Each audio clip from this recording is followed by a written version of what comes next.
السلام علیکم friends, welcome to کتاب نگری یوٹیوب چینل کتابوں کی نگری میں خوش آمدید۔ میں ہوں آپ کی ہوسٹ اقرا یاسین اور آج میں آپ کے لیے لے کر آئی ہوں زہرا فاروق حسن کے قلم سے تحریر کردہ ناول تیرے عشق کی مجھ کو عادت ہے کہ ایپیسوڈ نمبر 30 کو لے کر۔ اس ایپیسوڈ کو سٹارٹ کرنے سے پہلے جلدی سے کر لیجئے چینل کو سبسکرائب، ویڈیو کو لائک اور کلک کر لیجئے بیل آئیکن کو۔ اب آتے ہیں ایپیسوڈ کی جانب۔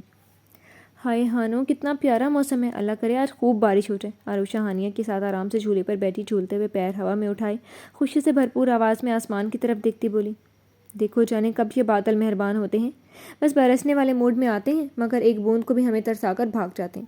ٹیرس پر تھے جب میں یہی سوچ رہی تھی بارش ہو جاتی تو مزہ دوبالا ہو جاتا۔ ہانیہ بادلوں کو دیکھتی حسرت سے کہہ رہی تھی۔ ان دونوں کو شدت سے بارش کا انتظار تھا مگر بادلوں نے بھی بس ان دونوں کو ترسانے کی ٹھانی ہوئی تھی۔ ہم بھی کتنے پاگل ہیں نا ہانو، اس رات ٹیرس پر ہی سو گئے۔ صبح ماجی سے کیسی ڈانٹ کھائی، انہوں نے سزا کے طور پر مجھے سونے بھی نہیں دیا تھا۔ ابھی تک مجھے نیند آ رہی ہے۔ عروشہ نے ایک بڑی سی جمائی لی۔ صبح اسلان کے آفس جانے تک اسلان نے سونے نہیں دیا، پھر دوپہر میں وہ خود نہیں سوئی۔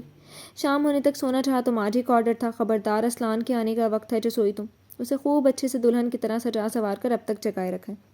اور اسلان تھے کہ آفس سے لیٹ آنے کے بعد موبائل میں چپکے ہوئے تھے، ان کے کام ہی نہیں ختم ہو رہے ہیں۔ وہ چاہتی تھی کہ اسلان روم میں جائے تو وہ بھی پہنچ کر آرام سے بیڈ پر پھیل کر سو جائے۔ اسلان کی یہ عادت اچھی تھی، وہ اسے سونے پر منع نہیں کرتا تھا۔ کہاں کھو گئی تم؟ اسے اپنے خیالوں میں کھوئے دیکھ کر ہانیہ نے کوہنی مار کر ٹوک دیا۔ کچھ نہیں، اس رات مزہ آیا تھا نا ہانو۔ وہ پھر سے جوش سے اس رات والی بات دہرانے لگی۔ ہاں، تمہیں لالا نے منانے کے لیے اتنی اچھی پلاننگ کر کے پارٹی دے دی۔ ہانیہ نے شرارت سے اس کی گلابی گال نوچی۔ خاک منایا، اس سے پہلے میرا سیروں خون بھی جلا ڈالا تھا۔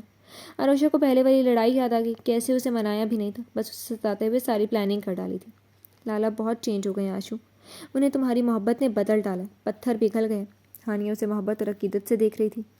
انہیں پگھلانے کے لیے جل کر راکھ ہونا پڑا تھا۔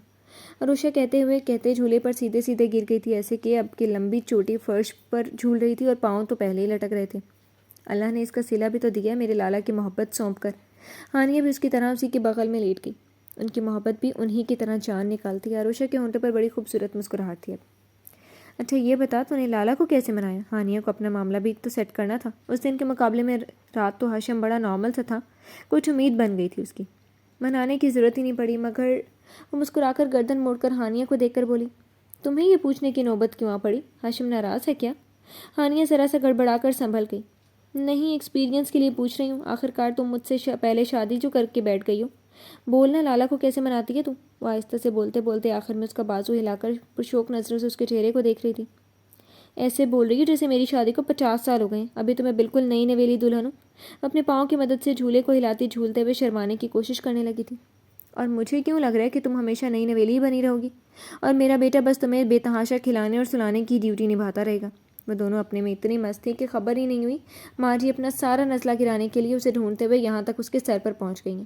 عروشہ اور ہانیہ کی ساری خوشی بوکھلاہٹ میں بدلی اور وہ دونوں ہڑبڑا کر جھولے سے الٹتے الٹتے بچی تھی۔ اپنے گود میں آرام فرماتے دوپٹے کو سلیقے سے سر پر جمانے کی بھی کوشش شروع کر دی تھی۔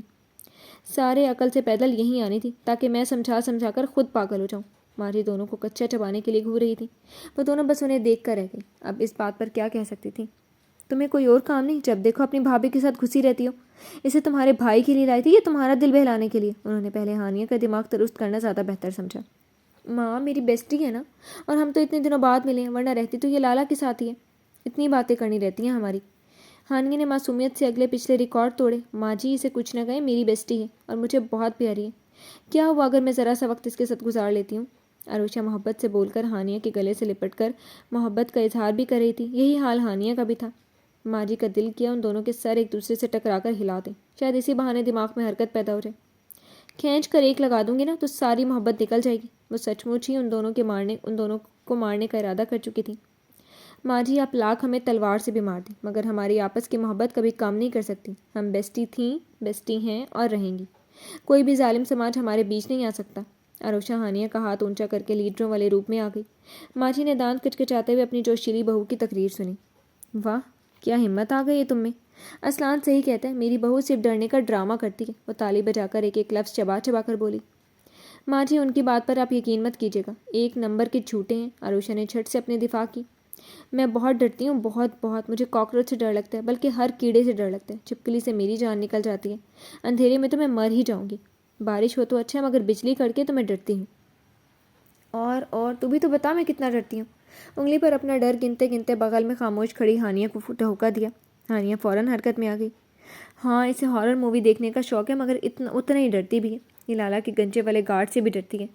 ہاں، یہ بائک میں بیٹھنے سے بھی ڈرتی ہے، اور اب یاد نہیں۔ ہانیہ جوش سے شروع ہو کر آخر میں شانے اچکا کر خاموش ہو گئی۔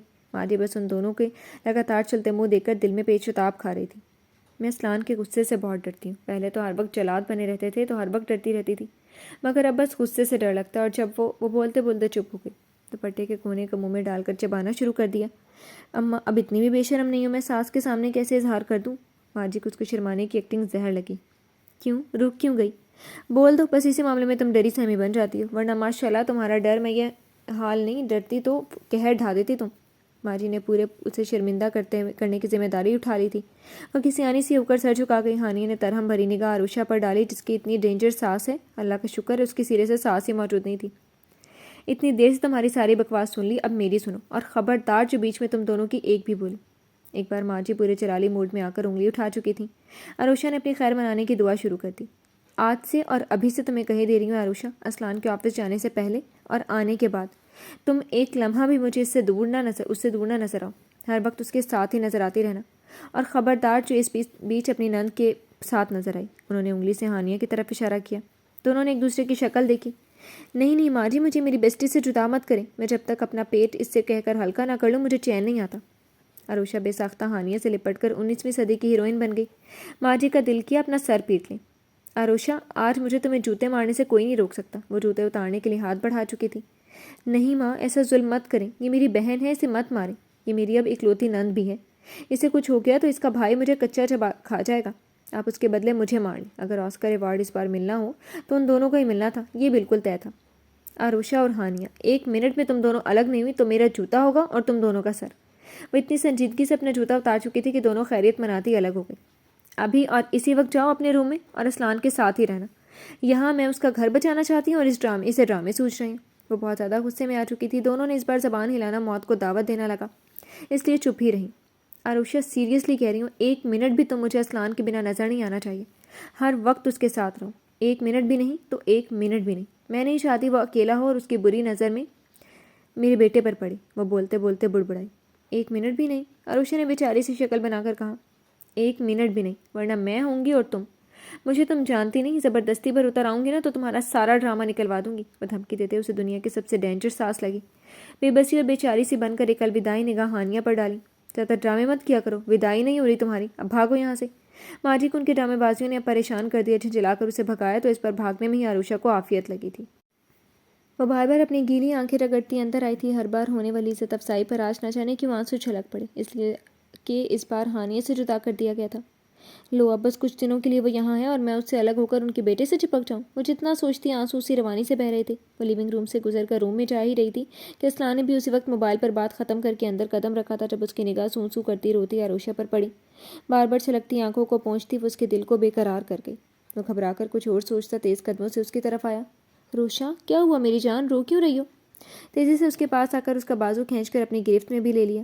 عروشہ نے کچھ نہیں کہا، بس اس کے سینے پر ہاتھ رکھ کر دوری بنائی تھی۔ اس آدمی کے رومانس کے ٹائم پر وہ خفا ہوئی۔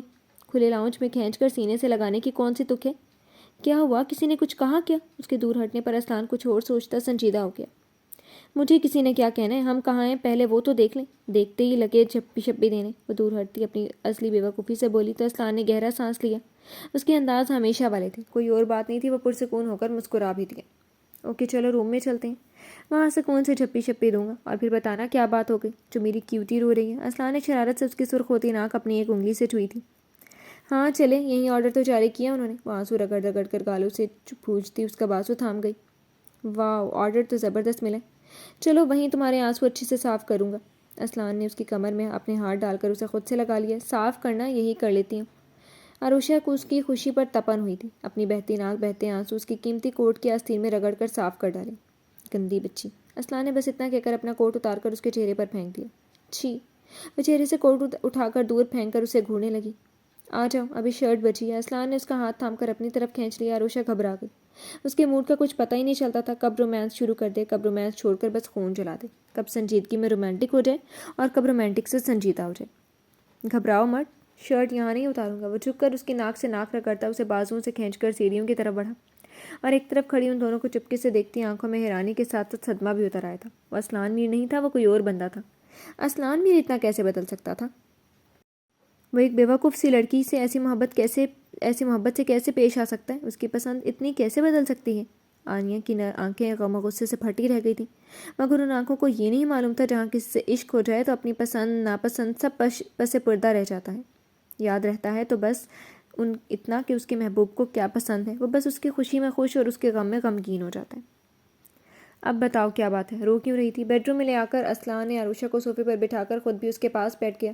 عروشہ کے دودھیا گلابی سے پھولوں سے نرم ہاتھ اپنے ہاتھوں میں لے کر سہلانا بھی شروع کر دیا تھا۔ تو کیا ہنسوں؟ آپ کو دن رات نصیحت سننی پڑتی تو پتہ چلتا۔ عروشہ کو پھر سے اپنا غم یاد آ گیا۔ ناراضگی سے اپنے ہاتھوں کو سہلاتے اسلان کو دیکھا، جس کی ساری توجہ ابھی بھی بس اس کے ہاتھوں پر تھی۔ کس نے کی نصیحت؟ وہ ناسمجھی سے سر اٹھا کر عروشہ کے چہرے کو دیکھنے لگا، مگر اس کا ہاتھ اپنے ہاتھوں کی گرفت سے آزاد نہیں کیا۔ اور کون کرے گا؟ ماں جی نے کی، اور ڈانٹا بھی، وہ بھی پھر سے ڈھیر سارا، یعنی پوری بے عزتی کر ڈالی۔ شکوہ کرتے ہوئے عروشہ کی آنکھیں پھر سے نم ہوئیں۔ تمہیں برا لگتا ہے ان کا ڈانٹنا؟ اسلان میر نے اپنی آنکھوں میں ڈھیروں محبت لیے اس کے ہاتھوں کو اٹھا کر اپنے لبوں سے لگاتے ہوئے پوچھا تھا۔ مجھے کیوں برا لگے گا؟ وہ میری بھی ماں ہے، ڈانٹ سکتی ہیں، حق کیا ان کا مجھ پر؟ عروشہ کو یہ بھی منظور نہیں ہوا، فوراً برا مان کر خفا ہوئی، آنکھوں میں خفگی بھی اتری۔ تو پھر میری جان غم کس بات کا ہے؟ اسلان دل سے مسکراتا اب بھی اس کے ہاتھوں کی بار بار اپنے لبوں سے لگا کر ان کی نرمی کو اپنے دل میں اتار رہا تھا۔ آپ کو تو پڑتی ہی نہیں تو آپ کو کیا پتا؟ میرے ہاتھ چھوڑے، کتنا چھوئیں گے؟ تب کر اب اپنا ہاتھ چھڑانا چاہا۔ اس کے مونچھوں اور داڑھی کی چبھن سے گدگدی سی ہو رہی تھی، اس لیے ہاتھ چھڑانا چاہا، مگر دوسرے لمحے ہی وہ چینخ پڑی اسلان کو اس کے ہاتھوں میں ہلکے سے دانت کاٹتے دیکھ کر۔ چینخ بھی ڈر کر نکلی تھی، لیکن اس نے بس دانت کاڑے تھے، کاٹا نہیں تھا۔ کاٹا نہیں ہے، چینخو مت، مجھے روکتی کیوں ہو؟ یہ میرے ہاتھ ہیں، دل کہاں کیا نا تو کھا بھی جاؤں گا۔ چینخ تو ایسے دی ہے جسے سچ میں کاٹ لی ہے۔ اس کی ہتھیلی سے دانت ہٹا کر روب سے بولا تھا، اور پھر سے اپنی وہی حرکت دہرانا شروع کر دیا۔ عروشہ نے بس ایک ٹھنڈی سانس بھری، اس شخص کی محبت بھی جان لیوا ہے۔ بولتی رہو، چپ کیوں ہو گئی؟ وہ پیار سے اس کی انگلیوں سے اب کھیلتا پھر سے عروشہ کو بولنے پر اکسا رہا تھا۔ ہاں تو بیچ میں آپ ہی کی وجہ سے بھول گئے تھے۔ ہاں تو کہاں تھی؟ ماں جی کی ڈانٹ پر، جو مجھے نہیں پڑتی۔ اسلان نے اس کی کلائیوں میں بڑی چوڑیوں کو گننا شروع کرتے ہوئے سادگی سے یاد دلایا۔ اس کی کلائیوں میں سنہری اور گلابی چوڑیاں کتنی حسین لگ رہی تھیں۔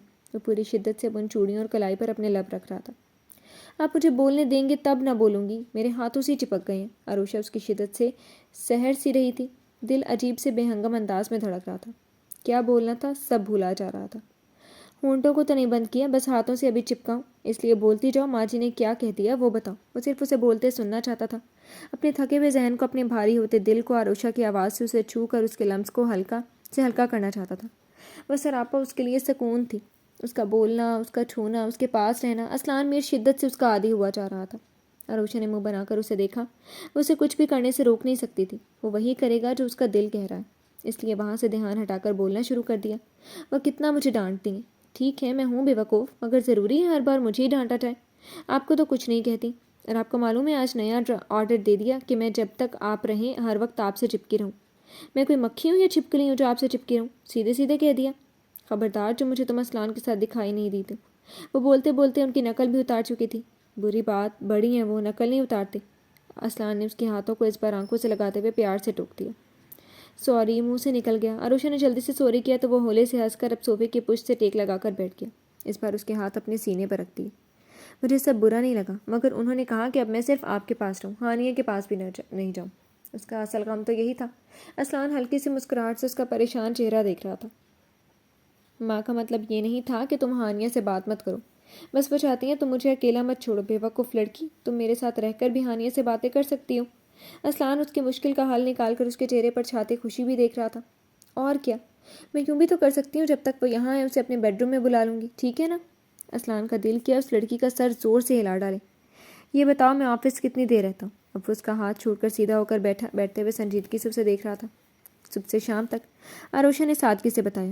اس بیچ اتنے گھنٹے تم ہانیہ سے بک بک کر سکتی ہو، اس کے بعد بس سارا وقت میرا۔ اسلان نے کہہ کر پھر سے اس کا ہاتھ تھام لیا۔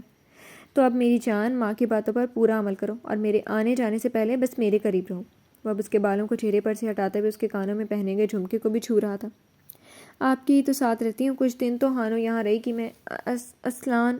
عروشہ چڑھ کر کہتے کہتے گھبرا گئی۔ اسلان نے اسے کھینچ کر اپنی گود میں بٹھا لیا تھا، اپنا ایک ہاتھ اس کی گردن کے پیچھے لے جا کر پیچھے سے اس کے بالوں کو جکڑا تھا اور دوسرے ہاتھ اس کے جبڑے جکڑ لیے تھے۔ سب یہاں ہیں تو اس کا مطلب یہ نہیں کہ تم مجھ سے لاپرواہ ہو جاؤ۔ ماں جی کہتی یا نہ کہتی، اب بھی پہلے کی طرح میرے آفس جانے سے پہلے اور آنے سے پہلے تمہارا یہ وجود تمہاری ساری بے وقوفانہ حرکتوں سمیت مجھے میری نگاہوں کے سامنے ہی نظر آتا رہنا چاہیے۔ عروشہ سہمی سہمی سے اس کی آنکھوں میں جھانکتی جنونیت کو دیکھ رہی تھی۔ وہ اس کی اسی شدید رد عمل سے ڈرتی تھی۔ مجھے تمہارے دل پر بس اپنی حکومت چاہیے۔ یہاں سب سے پہلے اسلان میر کی جگہ ہونی چاہیے اور کسی کی نہیں۔ اس کے بالوں کو جکڑ کر اپنے چہرے پر جھکاتے ہوئے وہ ایک ایک لفظ پر زور دیتا وہ بولا تھا۔ عروشہ نے بس ہاں میں سر ہلایا تھا۔ اس شخص کی جنونیت بھی اسی کی طرح عجیب تھی۔ اسلان میر کے لیے تم بہت خاص ہو، بہت ہی خاص۔ وہ دیوانہ ہو رہا ہے عروشہ اسلان میر کا، اس کی باتوں کا، اس کی سانسوں کا، اس کی خوشبو کا۔ اسلان نے اب اس کے جبڑے چھوڑ کر اس کی گردن پر اپنا چہرہ رکھ دیا۔ عروشہ کی جان ہتھیلی پر آنے لگی۔ اس کی گردن پر ناک رگڑتا اس کی خوشبو کو اپنے اندر اتار رہا تھا۔ اس کی داڑھی کی چبھن عروشہ کو بری لگنے کی بجائے عجیب سا احساس پیدا کر رہی تھی۔ اس نے گردن کو جنبش دے کر اسلان کا چہرہ اپنی گردن سے ہٹانا چاہا۔ اسلان نے اس کا چہرہ اپنے ہاتھوں میں جکڑ کر چہرہ اٹھا کر عروشہ کی آنکھوں میں دیکھا تھا۔ عروشہ کی پلکیں شرم کے بوجھ سے تیزی سے جھک گئیں۔ اسلان کو خود کو سنبھالنا بڑا مشکل لگا تھا۔ دل کی آج ساری حدیں پار کر دے، مگر اسے ضروری کام سے جانا تھا اور وہ مجبور تھا۔ رات تیار رہنا، میں جلدی آنے کی کوشش کروں گا۔ اس کے گالوں پر باری باری پرحدت لمس چھوڑ کر عروشہ کو لیے وہ صوفے سے اٹھ گیا۔ وہ گھبرا کر اس کے گلے میں باہیں ڈال کر بس اسے دیکھ رہی تھی۔ کچھ دیر سو جاؤ اب، تاکہ رات جاگ سکو، وہ مسکرا کر کہتا اسے گڑیا کی طرح بیڈ پر لٹا کر سیدھا ہو گیا۔ آپ چاہ رہے ہیں؟ عروشہ نے لیٹے ہوئے تعجب سے پوچھا۔ ہاں تم ابھی سو جاؤ اور میرا ویٹ کرنا، سونا مت۔ اسلان روب سے حکم دے کر ڈریسنگ روم کی طرف بڑھ گیا تاکہ لباس تبدیل کر سکے کہ اہم میٹنگ میں شرکت کرنی تھی اور ٹائم کم بچا تھا۔ جی تو فرینڈز، کیسی لگی آپ کو آج کی ایپیسوڈ؟ کمنٹ سیکشن میں ضرور بتائیے گا۔ پھر حاضر ہوں گے ناول کے نیکسٹ ایپیسوڈ کے ساتھ۔ تب تک کے لیے اجازت دیجیے۔ شکریہ، اللہ حافظ۔